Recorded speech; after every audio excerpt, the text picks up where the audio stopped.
بسم اللہ الرحمن الرحیم. خاتون حضرات، میں ہوں اختر عباس اور آپ سب کو میرا سلام پہنچے. جب میرے پاس پرسنل ایشوز کے لیے لوگ آتے ہیں تو دو طرح کے معاملات ہوتے ہیں.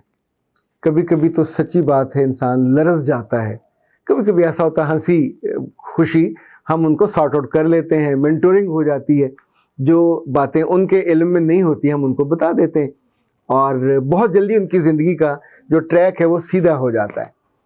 کچھ باتیں ایسی ہوتی ہیں جو زندگی بھر میرے ہونٹوں پہ نہیں آتی، میں کبھی آپ سے ذکر بھی نہیں کرتا، پر کبھی کبھی ایسا دکھ ہوتا ہے جو میرے دل پہ ایک بوجھ بن کے، اور بوجھ بھی کسی پہاڑ جتنا بڑا نہیں، اتنا بوجھ کہ جو آپ کو بالکل ڈاؤن کر دے.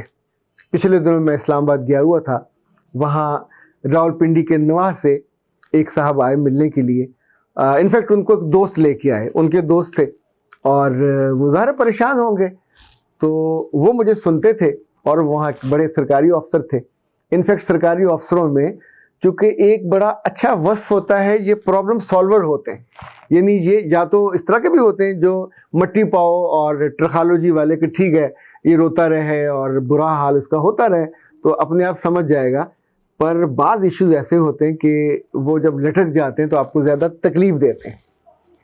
اس سے ملتا جلتا ایک ایشو مجھے کراچی میں یوں سمجھے کہ میرے سامنے پیش آیا، پر وہ بالکل اس کے وائس ورثہ تھا. وہ ایک لڑکی کا ایشو تھا، یعنی کہ لڑکی کو وہ تکلیف سہنی پڑی جو یہاں راولپنڈی کے نواحی گاؤں میں یا علاقے میں اس لڑکیوں کو سہنی پڑی.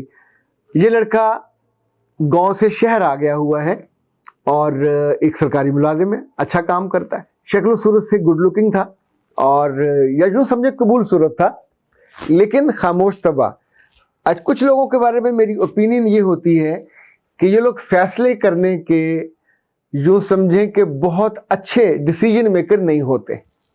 اس کی وجہ یہ ہے کہ جب آپ بچپن سے جوانی، نوعمری، کالج، یونیورسٹی اپنے چھوٹے بڑے معاملات کے فیصلے نہیں کرتے اور اس پہ آپ کو ڈاؤٹس رہتے ہیں، پتہ نہیں مجھ سے ہو کہ نہ ہو. تو جیسے جیسے آپ بڑے ہوتے جاتے ہیں تو آپ کے ہاتھ سے فیصلوں کی ریت سرکتی جاتی ہے اور ایک وقت ایسا آتا ہے کہ آپ بہت قیمتی چیزیں کھو بیٹھتے ہیں. ان کے ساتھ یہ ہوا کہ ایک لڑکی سے محبت کر بیٹھے. اچھا محبت تو اب ہر رہما شما سے ہو جاتی ہے، جو اس کا جائز طریقہ ہے جب آپ اختیار کر لیں تو عام طور پہ معاملے اور طرح سے سیٹل ہوتے ہیں. انہوں نے اپنی ماں سے ذکر کیا، لڑکی کی ماں سے بھی بات کر لی، لڑکی کے بھائی سے شاید بات نہیں کی تھی، کرنا چاہتے تھے، پر پھر کوئی ایسا موقع آیا کہ ان کے گھر میں کوئی بڑا فوت ہوا، یہ اپنی والدہ کو لے کے ان کے گھر گئے، یوں تھوڑا تعارف ہوا اور پھر انہوں نے وہ سوال ڈالا جو عام طور پہ لڑکی والوں کو ایک عزت والا سوال لگتا ہے کہ رشتہ آیا ہے. لڑکی کے والد نے اور بھائی نے عجیب حرکت کی. پہلے آ کے ان کے دفتر ملے، ان کے چپراسی سے، ان کے رنر سے، ایون کنٹین والے سے، اور کرید کے ایسی ایسی باتیں پوچھیں جو وہ کہتے ہیں پوچھنیبل نہیں تھی، یعنی پوچھنے کے قابل نہیں تھی. انسان رشتے کے معاملے میں بڑا ریزنیبل سوال ہوتے ہیں اور ریزنیبل لوگوں سے ہوتے ہیں. یعنی یوں راہ چلتے سویپروں سے اور چوکیداروں سے اور ریڑھی والوں سے نہیں پوچھے جاتے. آپ جس لیول کا رشتہ لینا چاہ رہے ہیں اسی لیول کے سوال کریں گے. تو اب لڑکے نے اور لڑکے کے باپ نے اس معاملے میں جو ایک رائے بنائی، وہ اس کو اردو میں ہم سازش کہتے ہیں، بالکل مکارانہ سازش. تو اس نے جو پیغام بھیجا ان کے گھر وہ یہ تھا کہ ہم نے تمہاری ریسرچ کرائی ہے، تحقیق کرائی ہے، باقی تو سب ٹھیک ہے، تمہاری جو زمین ہے وہ بھی ہمیں پتہ چلا کہ ٹھیک ہے، تمہارا گھر بھی یہاں ہے، پنڈ میں بھی ہے، لیکن اب اس لڑکے کی عمر 29 سال ہے اور ان کے 4 بھائی اور 2 بہنیں اور ہیں، تو 6-7 لوگ ہو گئے. تو کہا کہ تمہاری ماں کے بارے میں ہمیں گاؤں سے پتہ چلا ہے کہ وہ کریکٹر لیس تھی. جب وہ جوانی میں تھی تو she was not enjoying and having a good character. اب یہ جملہ سننے کے بعد کوئی بھی غیرت مند بیٹا اسے کیا ریئیکٹ کرنا چاہیے؟ یعنی اگر تو غیرت جینون ہو تو وہ اگلے کی تو ماں بہن ایک کر دے گا کہ جس عورت کے ساتھ 30 سال سے ہم جی رہے ہیں، 6-7 بچے ہیں اس کے، اور انہوں نے اپنی ماں کو کبھی کوئی غیر اخلاقی، کوئی گھٹیا، کوئی کمتر کام کرتے نہیں دکھا.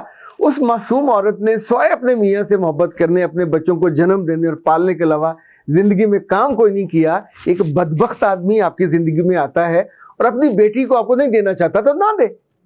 पर यह क्या तरीका हुआ, आपकी जिंदगी की सबसे कीमती मता पे वो हमला कर दे और आप उसको ठंडे पेटों बर्दाश्त करो। इस लड़के ने इससे भी बड़ी बेवकूफ़ी ये की कि इस बात को सुनने के बाद अपने सारे बहन भाइयों को बुलाया और उनसे कहा कि हमारी माँ पे तो करैक्टरलेस होने का इल्ज़ाम है और ये फलां साहब ने लगाया है, तो माँ से कहो कि कसम दे। खातिन हज़रात, ये ज़मीन फटने वाला लम्हा है कि कोई नाखल्फ बेटा अपनी माँ को कटहरे में खड़ा कर ले और 30 साल 40 साल पहले उसके करैक्टर के बारे में सवाल करने लग जाए, जिसका किसी का मुशाहिदा नहीं है, किसी का गिला नहीं है, किसी का शिकवा नहीं है, कभी किसी ने तस्करा नहीं किया, कोई शिकायत नहीं है। अगर शिकायत होती तो इसके बाप को होती ना, शिकायत होती तो इसकी दादी को होती, इसके दादा को होती, तो नहीं किसी को शिकायत। उसने तो रिश्ता नहीं देना था तो इल्ज़ाम फ्रेम किया। अब इतनी अकल तो बेटे को होनी चाहिए थी। ये कम अकल, इसके भाई इससे ज़्यादा कम अकल। मैं तो बहनों के बारे में भी यही कहूँगा कि जिन्होंने मिल के अपनी बैठ के माँ को डिस्कस किया और फिर माँ को उस पर्या पंचायत में बुलाया और उसने आके अपने बेटे के या बेटों के सर पे हाथ रख के जब ये कहा होगा कि मुझे तुम्हारी जान की कसम, मैंने ऐसा कुछ नहीं किया और मैं ऐसे ही पाक साफ़ हूँ जैसे पानी पाक होता है, जैसे रोशनी पाक होती है, मुझे मौत ना आए किसी मुसलमान की अगर मैंने ये किया हो। उस लम्हे अगर बेटों को और बेटियों को ज़रा सी भी शर्म होती, लाज होती, लज्जा होती, यकीन माने ज़मीन में गिर जाना चाहिए। क्या किसी बंदे के इल्ज़ाम पे अपनी माँ को रुसवा करना चाहिए? कराची वाले मामले में लड़के वालों ने, उसके किसी भाई ने ये हरकत की थी और वहाँ लड़की वाज डिफेंसिव।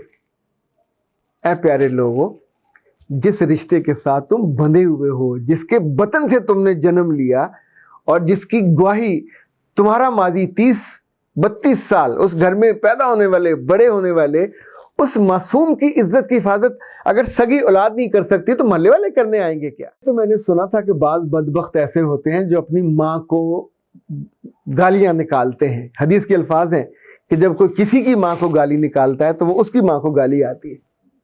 पर ये मामले कि जब बेटा और बेटी किसी लड़की की वजह से या किसी लड़के की वजह से ये सोचे बिना कि ये एक मक्कारी के साथ फ्रेम किया हुआ इल्ज़ाम है जिसमें ना कोई गवाही है, जिसमें ना कोई मुद्दई है, ना वाक़या हुआ है, एक अजम्पशन की बुनियाद पे 30-40 साल पुरानी बात को लाके आप उस ख़ानदान को डीफेम, डिसरिस्पेक्ट, डिसग्रेस, डिग्रेड करना चाहते हैं और आप होने देते हैं। वैसे कहाँ के बेटे हो आप, कहाँ के सच्चे हो? यानी इस पे तो लिटरली आप पे सज़ा वाजिब है। कुछ कानून तो ऐसा बनना चाहिए कि ऐसे नाखल्फ बेटों पे और बेटियों पे भी हद लगनी चाहिए कि जो अपने माँ बाप की इज़्ज़त की हिफाजत नहीं कर सकते, किसी ऐसी लड़की के लिए जो भी उसकी ज़िंदगी में आई नहीं है, उसकी चाहत में वो खुद जज बन के, खुद पुलिस बन के अपने ही माँ बाप को बिठा के कटहरे में खड़े कर रहे हैं। ये वक्त किसी पे ना आए, ये बहुत नामुनासिब है, ये बहुत जालमाना है। उस लम्हे आपको पहले कदम पे तरदीद करनी चाहिए। इट्स नॉट पॉसिबल, वो मेरी माँ है, वो मेरा बाप है, हाउ इट्स पॉसिबल ये हो जाए। ये होती है बेटों वाली बात, ये होती है बेटियों वाली बात। ये थोड़ी होती है कि मुंह निहोड़े बैठ जाएं और माँ से कहें, बाप से कहें अब तुम हमारे सरों पे हाथ रखो और कसम दो कि तुम करैक्टर फुल हो। ये तुम्हारे ज़िम्मे नहीं है उनकी करैक्टर की गवाहियाँ लेनी। तुम्हें तो मुंह तोड़ जवाब देना चाहिए था उनको जिन्होंने ये इल्ज़ाम लगाया। और आखिरी बात याद रखें, जो लोग ये इल्ज़ाम आज लगा सकते हैं वो कल आपकी शादी के वक्त, परसों आपकी शादी के बाद तोड़ने के लिए भी कुछ भी कर सकते हैं और आप उस वक्त फिर मुंह में झुंझुना लिए हुए फिर उनके पीछे दुम हिलाते हुए चलोगे। That's not fair. अच्छे बेटे और अच्छी बेटियां इस तरह के कमज़ोर, नामुनासिब और गलत फैसले और गलत तर्ज़ अमल इख्तियार नहीं करते। अल्लाह न करे कभी किसी के साथ ये हादसा या वाक़या हो। याद रखिएगा, कभी आपके साथ हो तो उस लम्हे आपको शेर बनना चाहिए, उस लम्हे आपको शेर नहीं बनना चाहिए। अपनी माँ की इज्जत के लिए खड़े होना चाहिए, जैसे सारी उम्र वो आपको बनाती, बचाती और संभालती हुई आई है। इतना भी नहीं कर सकते? अख्तर अब्बास को इजाज़त दीजिए। अस्सलाम।